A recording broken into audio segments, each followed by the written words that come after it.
Subcommittee on Commerce, Justice, Science, and Related Agencies will come to order.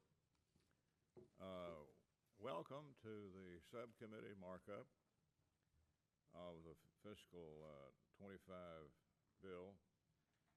Welcome Chairman Cole, Ranking Member DeLauro, Ranking Member Cartwright, and all.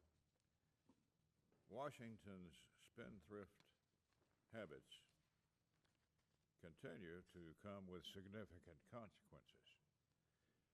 Everyday goods cost more due to elevated levels of inflation, and as a result, interest rates remain painfully high. These are real-world effects of reckless and wasteful spending that happens all too often in this town. And just last week, the nation received a dire warning from the Congressional Budget Office. Without mincing words, CBO announced that in the next 10 years, the debt held by the public will skyrocket to more than $50 trillion. Let me repeat that number, $50 trillion. We can and must do everything within our power to create a sustainable economic trajectory.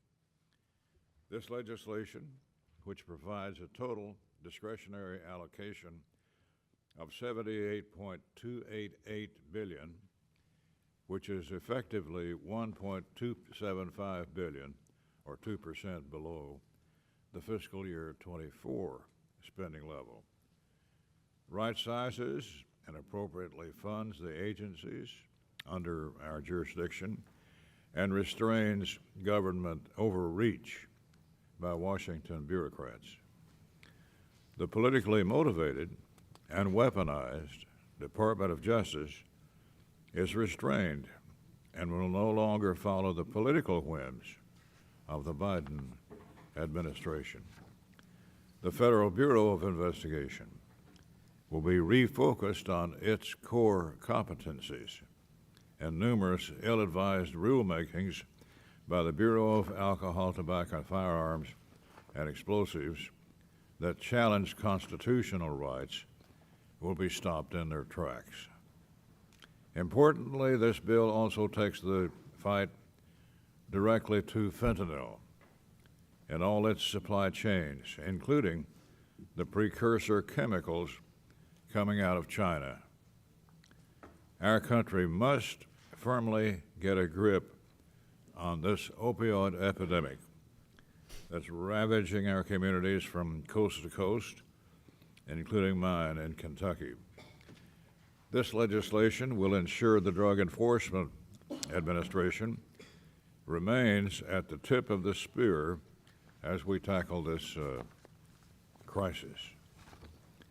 It also provides increased funding to the Bureau of Prisons and invests heavily in local law enforcement to ensure our cities and towns are safe and secure, and to provide the peace of mind that hardworking Americans deserve. Additionally, this bill addresses China and its aggressive overreach by making considerable investments in American science agencies. The global economic race is underway, and it's pitting America and its allies against China. Legislation like the fiscal year 25 CJS bill will deliver the resources needed to guarantee the United States remains the leader in science, technology, and research. Moreover, the moon is once again within our reach, and we will soon go beyond the next frontier. This bill makes strategic investments in order to ensure NASA is not bound by the limits of gravity. In short, the fiscal year 25 bill is an important step in the right direction.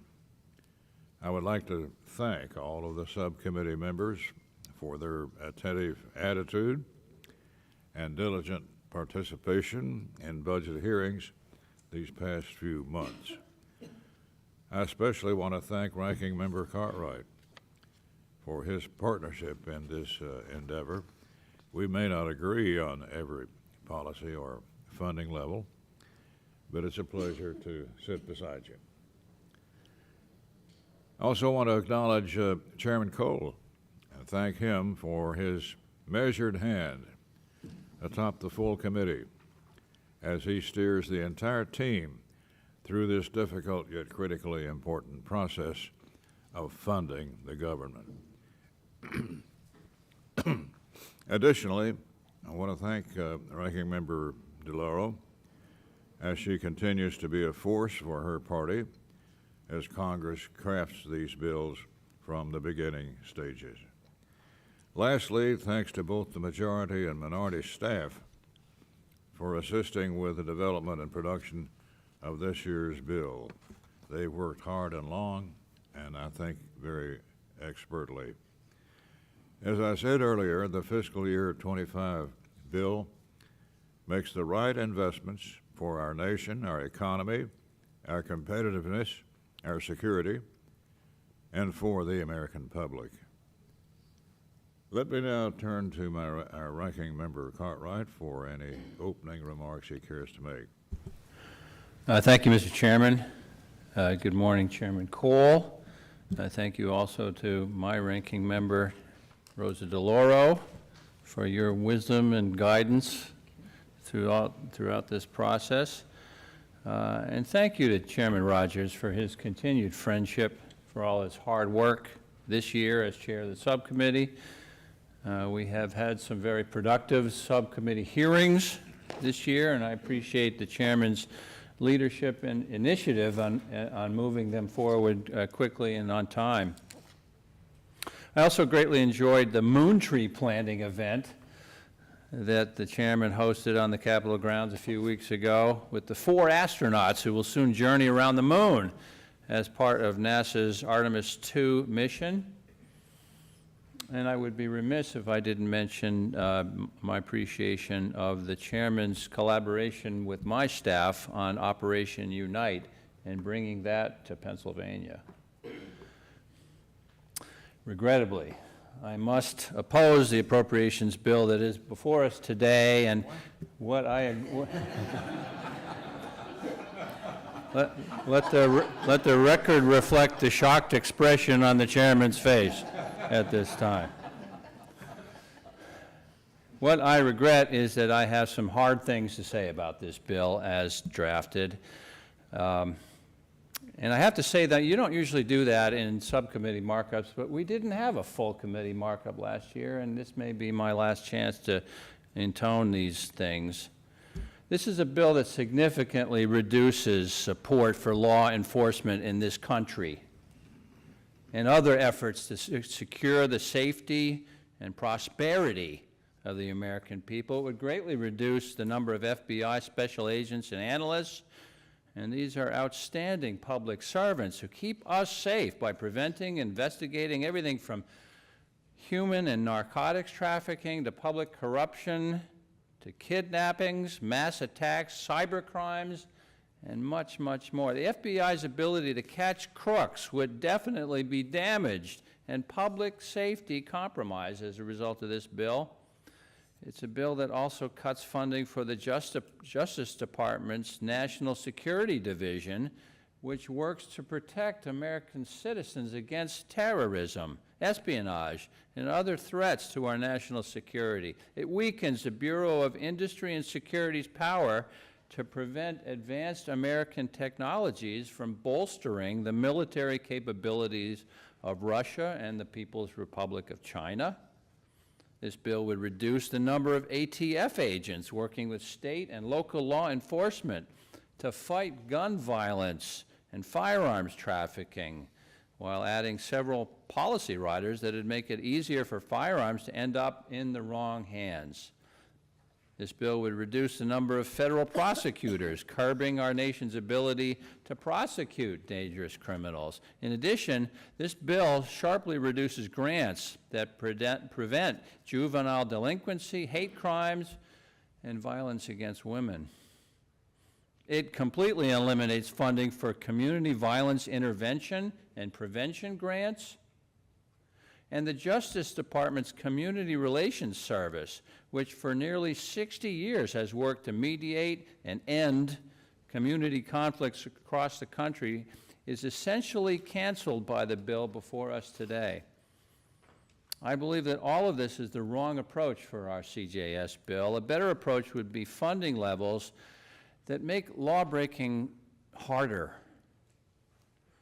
Some other steps in the wrong direction are the large cuts to programs aimed at empowering distressed communities and individuals.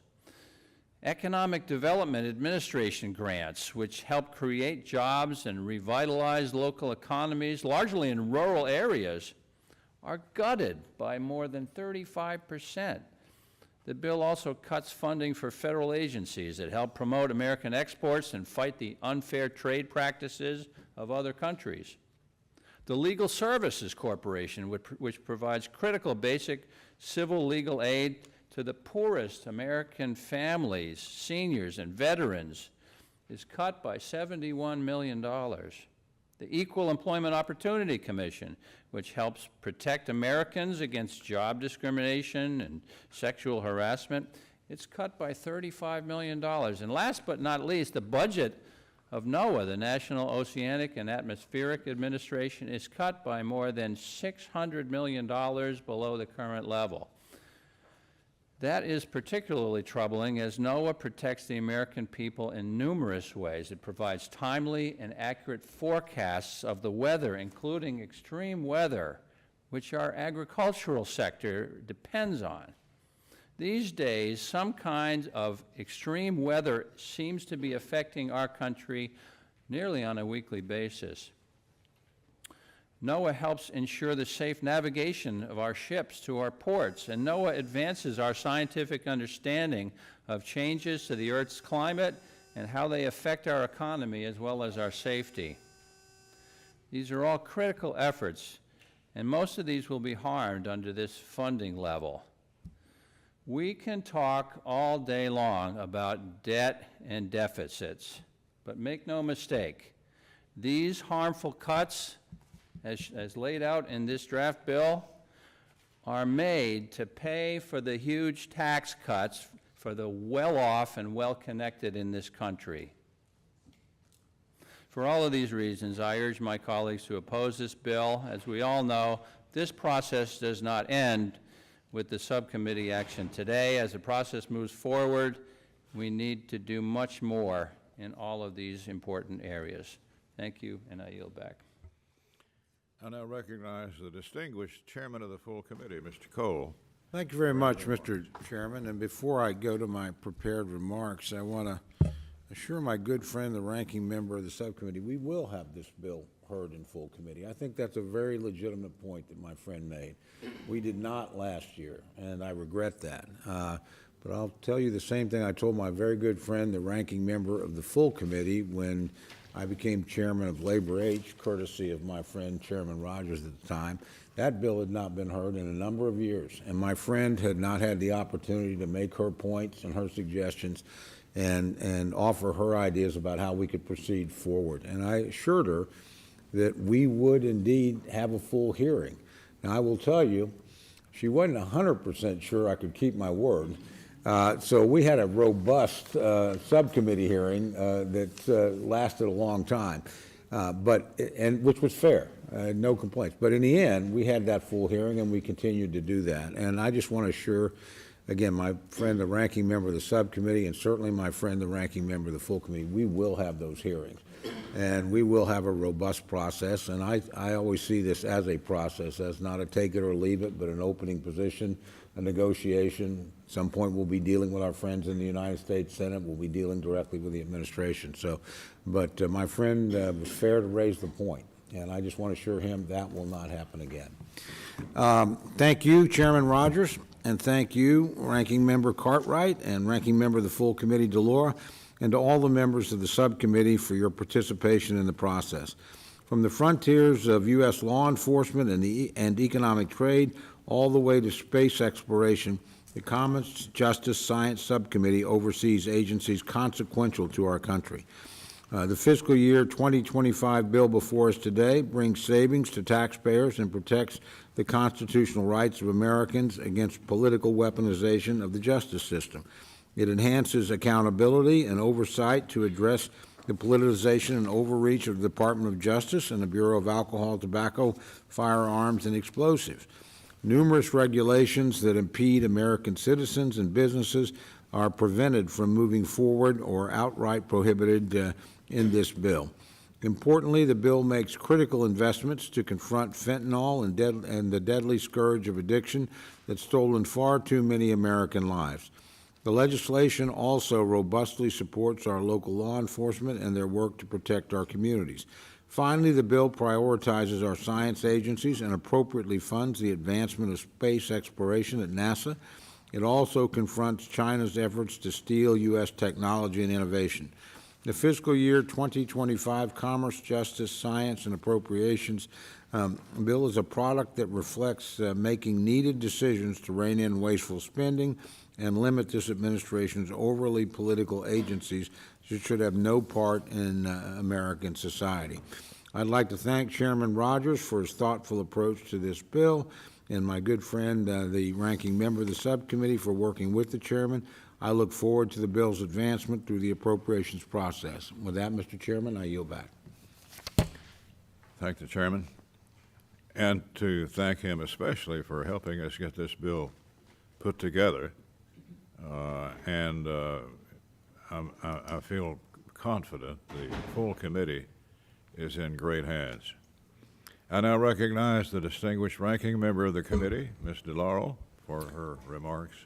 Thank you very, very much, Chairman Rogers, and a thank you to Ranking Member Cartwright as well. I also want to say a thank you to Chairman Cole for talking about the ability for us to be able to go to full committee to get these bills on the floor, et cetera. That is the goal. Ultimately, our job is to come together as Democrats and Republicans to craft the bills, get them over the finish line for the benefit of the American people. I want to also say a thank you to the majority and minority staff for your great work in this effort, especially Bob Bonner, Nora Fay, Faye Cobb, and Shannon McCulley. I just say to the chairman of the subcommittee, it will not be as much of a shock to you to find that I am opposed to the bill. Right? The majority's Commerce, Justice, Science, and Related Agencies bill for fiscal 2025, in my view, is dangerous and it's reckless and makes Americans less safe from violence and from crime, whether they're in their homes or in their communities. The bill politicizes and defunds law enforcement by cutting FBI and ATF agents and analysts, and the bill defunds prosecutors that keep dangerous criminals off of our streets. The bill continues the majority's relentless campaign of attacks on American women's health and their safety. This bill attacks law enforcement and threatens U.S. national security. It hurts rural communities, and it tilts the economic playing field against everyday Americans. The majority's bill defunds the FBI by nearly $1 billion, inevitably leading to agents and analysts at the Bureau losing their jobs and severely obstructing the Bureau's ability to keep Americans safe and keep dangerous criminals off the streets. And I am baffled as to why the majority's bill would inhibit federal law enforcement's ability to do their jobs, to keep the American people safe, and to administer the rule of law. The FBI works day in and day out, year-round and around the world, keeping American families safe. And just in the last 6 days, a Missouri man was sentenced to 40 years in federal prison for sexual abuse against 2 girls. An Idaho woman was sentenced to 5 years in federal prison for causing the methamphetamine-induced death of her 7-week-old baby. 10 gang members involved in narcotics and firearms trafficking were charged with various felonies in Minnesota. A former tribe president in South Dakota was sentenced on federal counts for defrauding the Oglala Sioux tribe. A New York man pleaded guilty to straw purchasing the shotgun that was used to fire shots at Temple Israel in Albany. 3 Hells Angels were sentenced to life in prison for racketeering, conspiracy, and related crimes. An Indian national charged in connection with a foiled plot to kill American citizens in New York City was extradited to the United States. This all happened within the last week, thanks to public servants at the FBI whose jobs may be eliminated under this bill. The FBI is helping to prosecute each of these crimes, bring these criminals to justice as they do in each of our districts every single day without concern for politics. And defunding law enforcement is not the only way this bill jeopardizes American safety. Far from it. The majority's bill is leaving schools, grocery stores, churches, concerts, and communities vulnerable to more devastating mass shootings by making it easier for guns to end up in the wrong hands. And they slash legal services. They cut the agencies and programs engaged in early intervention and crime prevention in our communities. Violence Against Women Act grants, juvenile justice grants, hate crimes grants, and other resources that prevent violence are all cut, leaving communities more vulnerable to crime. Finally, this bill is bad for the economy. It is bad for rural Americans, as the majority's bill cuts economic development administration programs that create jobs, predominantly in rural communities. And this bill is bad for everyday hardworking Americans across the country who cannot keep up with the high cost of living by cutting funding for the Department of Justice's Antitrust Division. After years of mergers across industries allowed the biggest companies, from grocery and home goods stores to airlines, to acquire their closest competitors, these corporations have relentlessly and shamelessly pursued and acquired record profits by price gouging Americans out of every dollar they can. Corporations have limitless resources for lawyers and lobbyists to fight for their interests. We must ensure that the Department of Justice can go toe-to-toe, fight to keep the economy fair for everyday Americans. Because this bill defunds and politicizes law enforcement, harms women, hurts the economy, makes our communities less safe from violence and crime, I cannot support this bill. Democrats are at the table, ready to pass legislation that protects American safety, and I implore the majority to join us. It is time to govern. Thank you, and I yield back.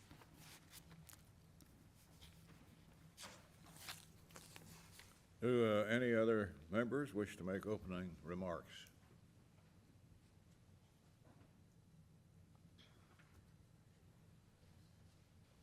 All right. Seeing no amendments, I now recognize Mr. Adderholt. Thank you. For the purpose of making a motion. Thank you, Mr. Chairman. I move that the bill be favorably reported to the full committee. Question is on the motion. Those in favor say aye. Aye. Those opposed say no. No. The ayes have it. The motion is agreed to. I ask unanimous consent that staff be permitted to make technical and conforming changes to the bill and the report. Without objection, so ordered. Copies of the bill and report will be delivered to all full committee members' offices no later than 3 business days before full committee. Thank you and very much to everyone here. That concludes today's markup, and the committee now stands adjourned. Yeah.